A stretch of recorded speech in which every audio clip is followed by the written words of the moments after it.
Welcome to the Mold Matters podcast. Whether you are looking for help recovering from mold illness or just want to learn more about creating a safe environment for your family, this podcast is the place for you. Want to win awesome Mold Matters swag? Leave the guys a question in the comments section of YouTube, and if they choose your question to answer, they will send you some custom Mold Matters gear. Hello, everybody, and welcome to the Mold Matters podcast. I'm your host, Jeremy Evans, alongside my main man, Mike Adams. Hi, Jerry. I'm guessing you want me to put this microphone by my face. How'd you know? I just picked up your sign language. Yeah.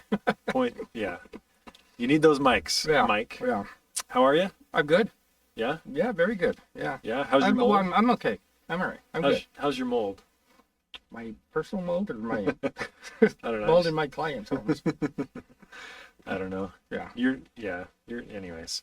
We're glad to be with you guys today. We've got a good podcast in store, but before we do that, Mike, we wanted to do a little more audience interaction on the podcast.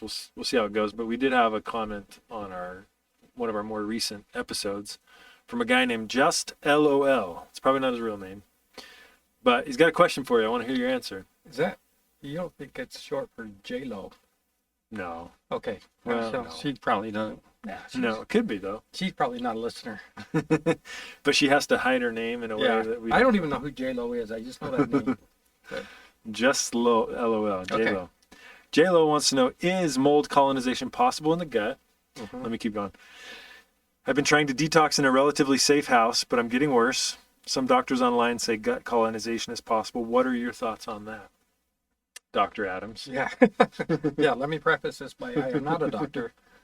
And so do not rely on us for any kind of health advice. But I think clearly, through my studies and people I've talked to over the years, yeah, absolutely, mold will colonize in your gut. Mm-hmm. And I think more and more studies are coming out that I've read that show that just how important that microbiome is in your stomach. Yeah. Like 95% of all serotonin Yeah. is generated in your gut. Yeah. So if you have overgrowth of, a bad mold or overgrowth of any kind of mold or a bad bacteria, it's going to throw your health into a kind of a whirlwind. And didn't we had Dr. Neil Nathan at our convention 2 conventions ago, and we both read his book. You said in his book he mentioned gut colonization as a thing, in his opinion. Yeah. Well, yeah, I can't remember it verbatim, but he did mention that, there's 2 schools of thought. One is that people are exposed to the mycotoxins, which is making them sick. He kind of alluded more. In fact, the way I read it was, no, people are exposed to the mold spores in their home. The mold spores are colonizing in their gut. Yeah. Because whatever you breathe in can end up in the back of your throat, and then you swallow, and it ends up in your gut. Oh, yeah. Or it colonizes in your sinuses. Yeah. Yeah, I do know some of the mold illness doctors rely on antifungals that they predominantly focus on the sinus area to spray up into your nose and get into your sinuses. Yeah, in the early, I read about this. They called it the death triangle. Have you heard of that? No. If you draw a line at the top of your nose, between your eyes, down on an angle to the side of your mouth, then to the other side, and then back up, you form a little triangle. Yeah. Try it with a Sharpie sometime. Oh, okay. Yeah. And anyway, that's early 1900s. They used to call that the death triangle. In other words, the major school of thought was that's where most of disease occurs or gets into your system. Yeah. Is through that area. Yeah, mouth, nose. That's it makes the sense. main opening. Yeah. Yeah. And as we know from, I was thinking of mold testing, you're going to have most mold around where the source of the mold is, right? Yeah. Similar. I mean, the mold's getting in your body there, so Right, it's going to colonize. It's going to moist absorb in into there, that yeah. area more than in other areas probably. Yeah. But yeah, and I'll just throw in that we said this before on podcast, but the 3 requirements for mold to grow are all abundantly available inside our bodies, which is moisture, nutrition, which is your food, whatever, your own tissue, your or blood or whatever. Yeah. In fact, remember we did a big a study with experiment with Element Labs, and they used sheep's blood. Yeah, 5% sheep's blood to help, culture mold Yeah. spores. That's how they get it to really Yeah. grow. They add a little sheep's Yeah, blood. we asked them about it. They said It grows very nutrient rich. very nutrient rich. Yeah. So yeah, you got your blood, you got other random nutrients in your body, you got moisture, and then you have oxygen. Yeah. Those are the three. And it's dark, And yeah, and there's fairly dark. I think there's a constant war going on in your body for your good microbes to win out over the bad microbes. Yeah, And if that balance gets messed up, it could be a long haul to get well again. yeah, Particularly if you're living in a moldy home where you keep adding to the bad stuff, hmm you know. We'll have Dr. Wright on the podcast, or one of these doctors that we've had again, and we can maybe dive into that deeper. Yeah. But thanks, just J-Lo, as Mike would say. J-Lo, thanks for the question. We welcome any other questions. If you, I'd like to officially apologize to any doctor that I've offended. yeah, Trying to pretend I'm a doctor here. if you do make comments on any of the podcasts, Be nice. On YouTube, be nice.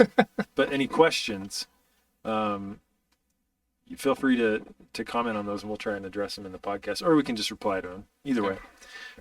Let's get into the real meat of the conversation, Mike. No pun intended. That is very punny. Yeah, It was pun intended. it was good.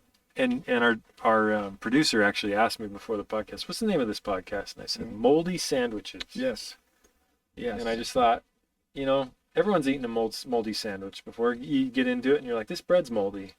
You ever had that? I don't think I have, Jer, honestly. Oh, okay. Although I will say this. Think about this. I thought about this the other day when I was getting a piece of bread out of the pantry. You've eaten a piece of moldy bread before, right? On accident. Probably. I'm sure I have. Yeah. Okay. Carry on. Sorry. But, so when you pull a piece of bread out of the bread bag Yeah. to toast it or whatever, we don't really panic until we visibly see mold on the bread. Yeah. Right? I mean, Yeah, that's true. Thank I know where you're goodness going with my this. wife is Miss Expiration Date. Uh-huh. And she will throw things away left and right because it's past the expiration date. But if she was out of town or whatever, I wouldn't look at the expiration date. Yeah. I would just look at that looks like a good piece of bread. Yeah. Right. But the fact of the matter is you can't even see mold until you've got over 1 million within a Square inch. 1 million spores. Yeah. So, How much bread are we eating that's moldy? yeah, Like, honestly. it's one day before it shows up. right. Yeah. Yeah. So it's got 900,000. Thank goodness we only ate 900,000 spores that day. per square inch of Per the square bread. inch of the bread. Yeah. Yeah. No, that's a really good point.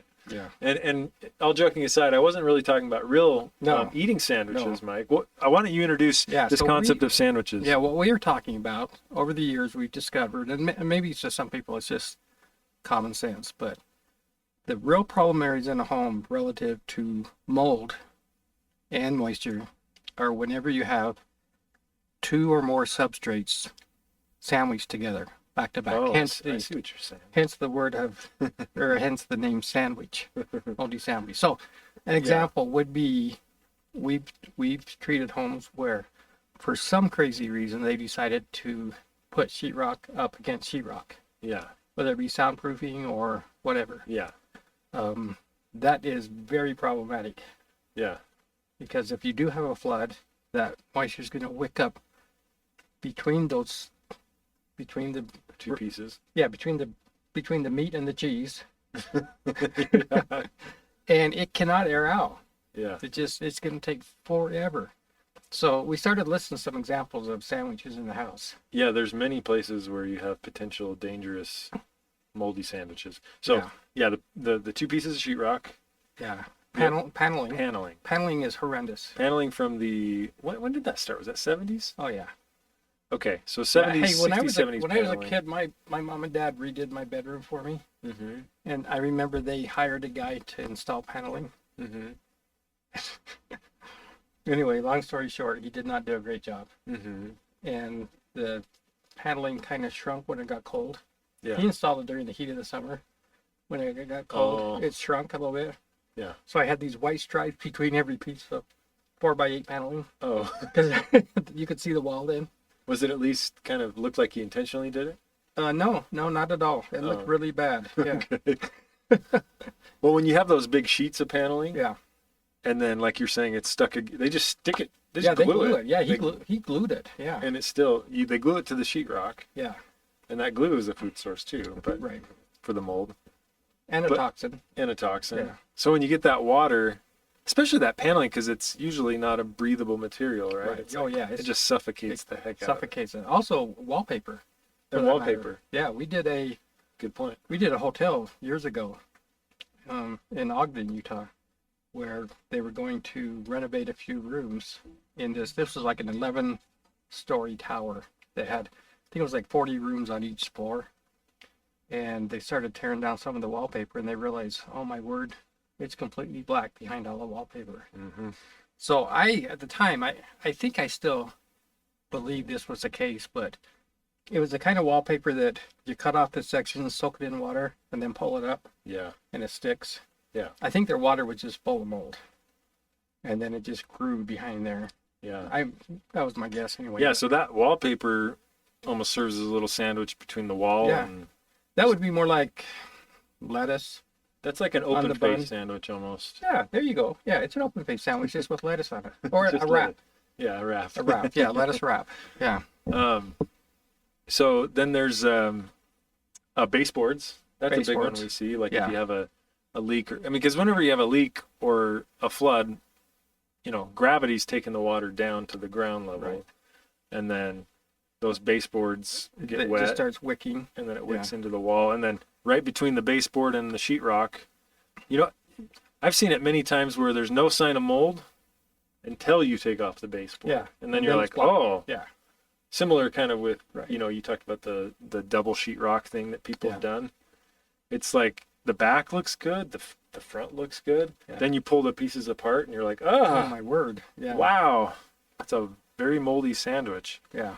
Um, It gives you an idea of just how small mold is yeah. to be able to get in there. Yeah. See, that's why I think I told you, my neighbor, all the houses on my row got flooded last year Mhm. in our basements because of tons of rain and snow.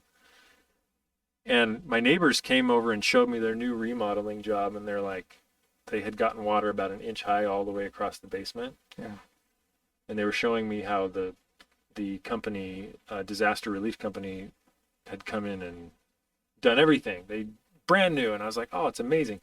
Well, I get down there and I'm not feeling well. I'm feeling like there's some mold. You can tell. I can tell there's mold in there, and I'm like, so what did they do? Yeah. Like they tore out the carpet and put new carpet in and pad. And I was like, what about? What else did they do? Well, it was an Yeah. inch high.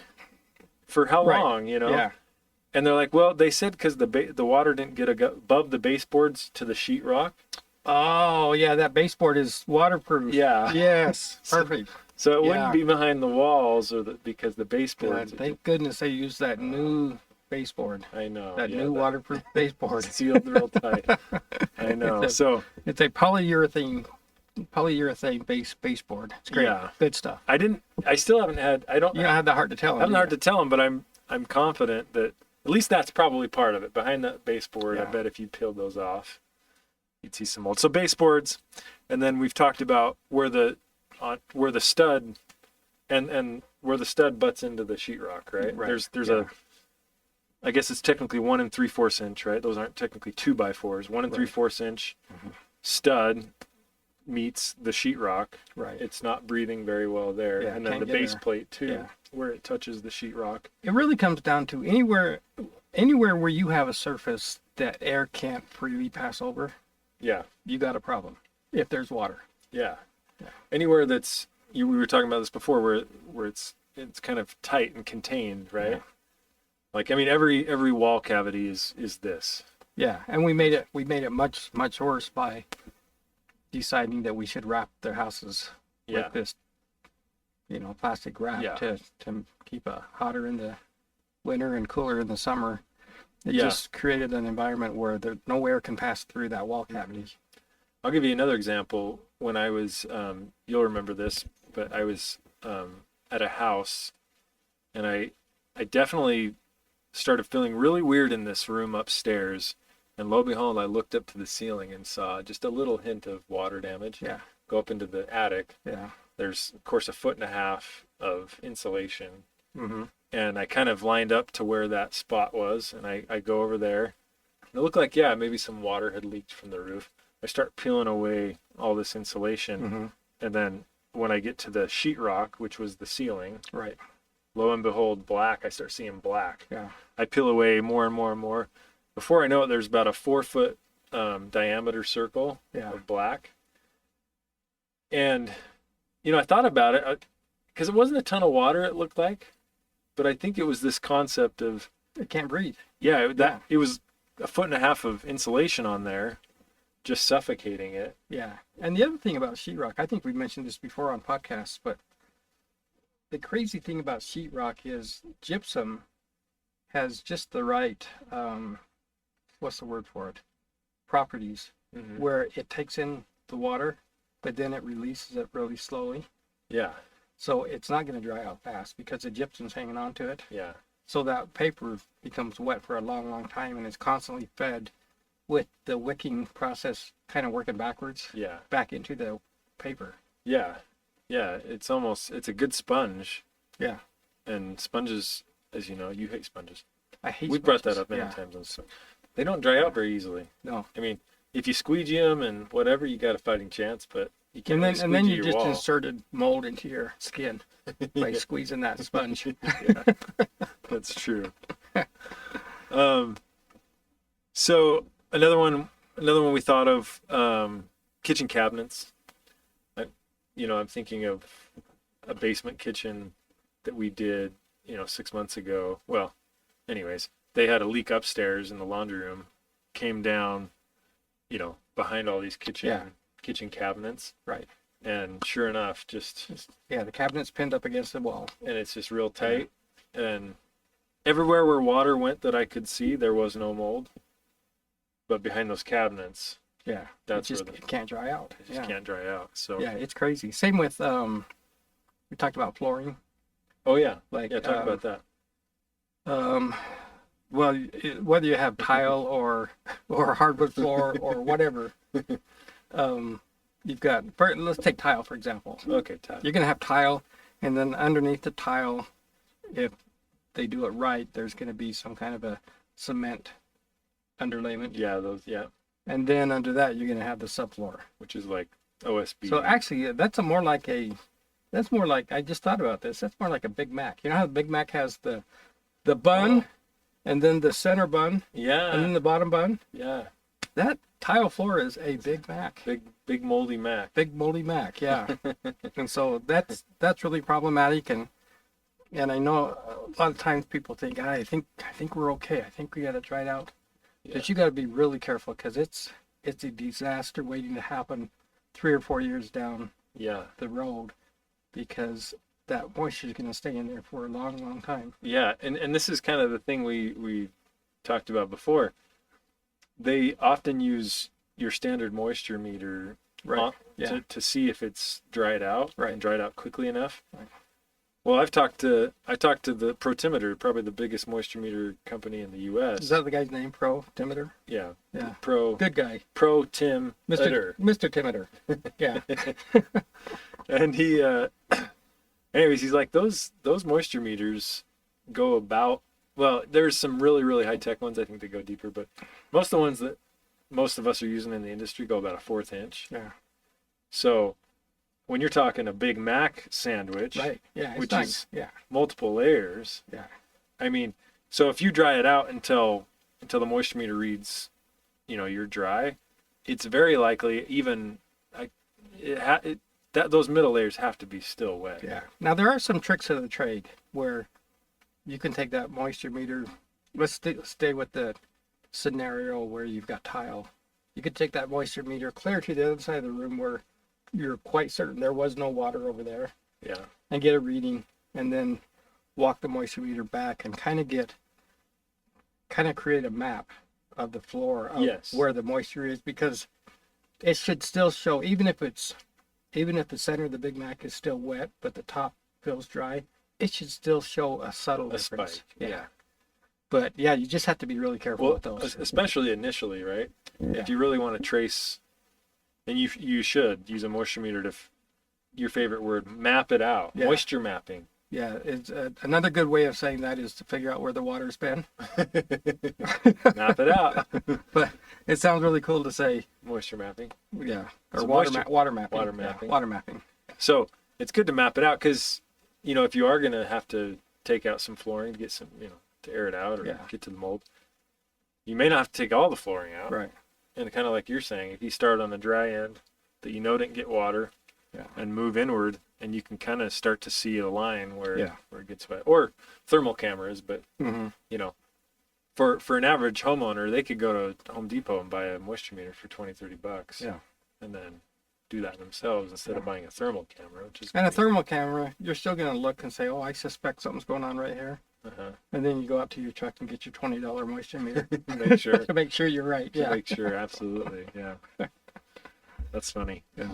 So, Oh, the other thing we were talking about, Jeremy, is anytime you create like, I don't know a good way to explain this, but confined. yeah, space, like a confined space. Let me give you a perfect example. Is the house you and I did a couple of times. We had to go back and remediate it because they just had multiple problems they didn't tell us about. Yeah. And every time we finished it, we were like, it still doesn't feel right. Something's still wrong. We talked to the homeowner again, or the homeowner's kids, and they're like, "Oh, did we not tell you about this leak There's here, been- or this flood here, or?" Yeah, they were just. Anyway, they had a situation where they had a shower in the master bedroom, and the builder decided, you know what would be cool is if we make that a steam shower.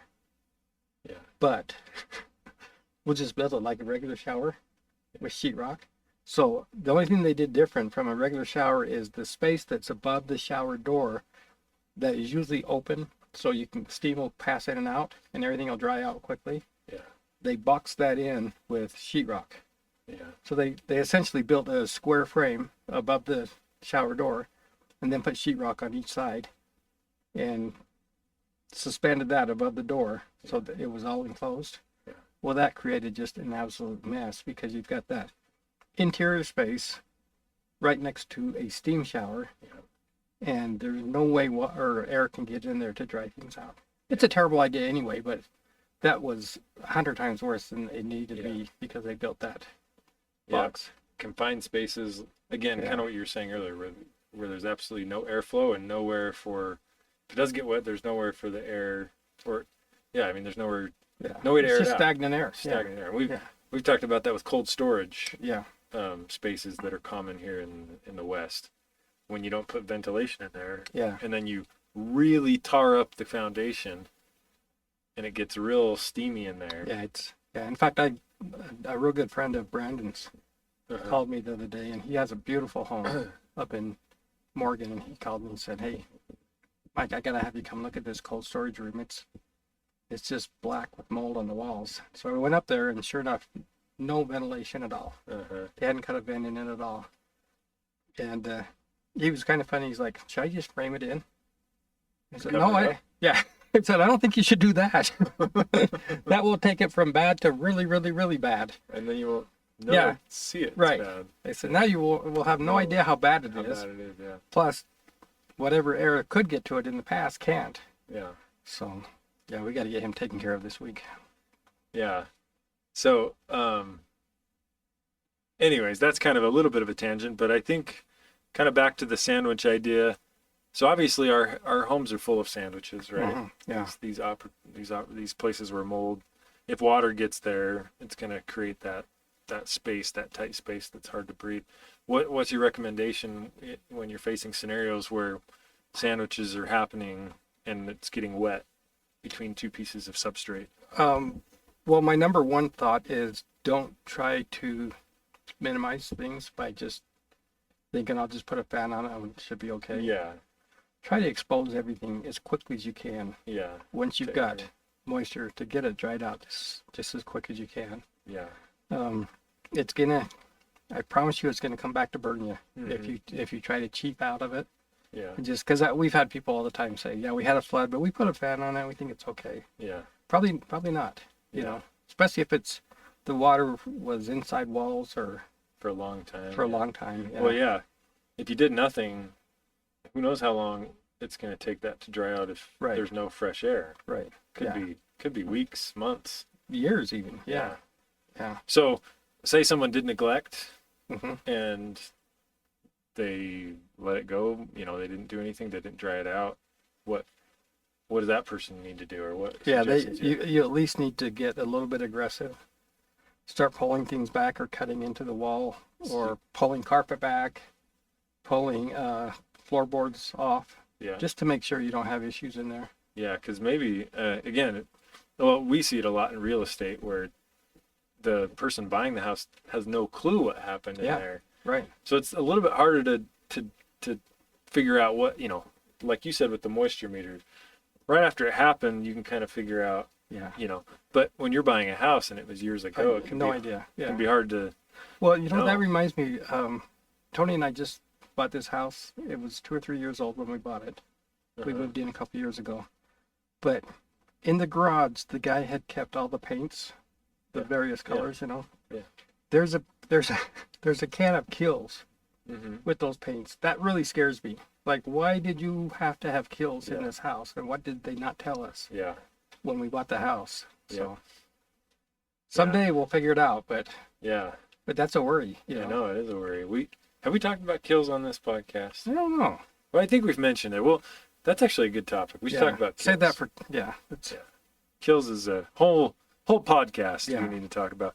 Anything else with sandwiches, Mike? I think that's cool. You kind of coined that term, I think. Do you? I think that should become a kind of a mold term, mold sandwich. I like that. Yeah. So I think you're right. It's one of the most problematic spots in the home. And if you think in those terms of two substrates touching each other and creating that kind of barrier for air to get in there. Yeah, a good way to look at it is anywhere you have a surface in your home that fresh air can't pass over, Mm-hmm. that's potentially a real problem spot. Yeah. Yep. And even, sorry, this is one last thought. Yeah. Even, I'm thinking of high humidity areas high humidity areas. Oftentimes when they put their dresser real tight against the wall. Or even like just a storage cardboard box or something. Yeah. Storage room that gets stuffy. It stops the airflow against that wall, and sure enough, pull that box away from the wall And there's your mold. there's your mold. Yep. So if you're in a humid place, I definitely recommend keeping, I don't know what the proper distance would be, at least a couple few inches though, between, that dresser or whatever that is and the wall. Let some Years airflow ago, I get did some student housing up in Salt Lake, there. Mhm. and the rooms were really small, so they pushed the beds right up against the wall. Yeah. And every single one of them, right where the corner of the headboard and the mattress came together, kind of moldy. Every yeah. single one of them, yeah. Yeah. Which is nice because that's right where your head is while you're sleeping. So Yeah. that's great. That's where you want it. Yeah.